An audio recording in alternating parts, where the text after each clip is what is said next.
If you enjoy my content, consider buying me a coffee. Just scan the QR code or check the link in the description. Thank you for your support. Hey everyone, welcome back to the channel. My name is Lemire Carter. This is LC Drone Solutions. Another day, another drone related arrest near a high security US facility, you guys. This time, it's a Canadian citizen. His name is Xiao Guang Pan, who was recently charged for using a drone to take aerial photos of Cape Canaveral Space Force Station. I don't know if I pronounced that right. Hopefully I did. Now, if that sounds familiar, it's because this isn't the first time we've seen a foreign national get in trouble for flying a drone over sensitive sites. But let's get into the details of this story first. Now, this comes by way of AOL.com, titled Canadian Citizen Charged with Using Drone to Photograph Cape Canaveral Space Force Station. Now, according to the U.S. Department of Justice, 71-year-old Xiao Guang Pan was caught flying a drone over Cape Canaveral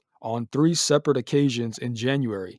He reportedly captured images of space launch complexes, a payload processing facility, a submarine wharf, and even munition bunkers. What was this guy doing? Now, if you're wondering why this is a big deal, it's because this location, Cape Canaveral, is home to some of the most sensitive military and space operations in the U.S. Now, Pan, who was in the U.S. on a tourist visa, he now faces 3 charges of the unlawful photographing of a defense installation. The DOJ moved up his court hearing because of medical concerns and a need to refill prescriptions before heading back to Canada. So, while they aren't planning to detain him, the case raises serious concerns about unauthorized drone flights over high security areas.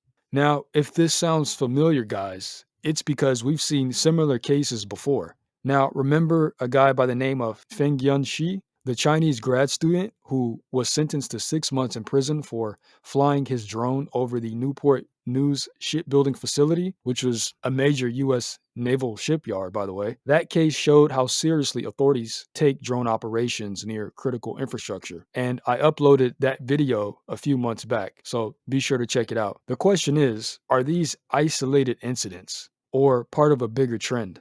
Whether intentional or accidental, flying drones near restricted areas can lead to serious consequences, especially if you're a foreign national. This case with Xiao Guang Pan is yet another example of why drone pilots need to be aware of airspace laws before hitting the skies. Now, what does this mean for drone pilots like you and I? Well, if you're flying anywhere near government or military sites, you better know the rules. The FAA has strict airspace regulations, and violations can lead to heavy fines, arrests, and even criminal charges. And not to mention the fact that the general public has a heightened fear of drones right now. Even if you think you're just capturing cool aerial shots, authorities see these incidents as potential security threats. And it's not just the US. Other countries have similar restrictions. If you're traveling with a drone, always check local regulations before flying. Ignorance of the law won't save you in court, you guys. All right? So, at the end of the day, this case just highlights how drones are a double-edged sword. They're an amazing tool for photographers, hobbyists, and even professionals, but they can also raise security concerns if used irresponsibly.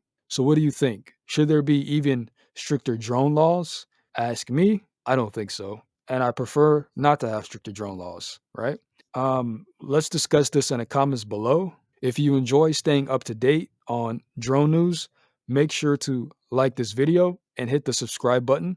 Now, I've covered stories like this before, and I'll continue to bring you the latest updates on drone regulations, news, incidents, and so on and so forth. With that said, I hope you all have a great rest of the day. Thanks for watching. Take care.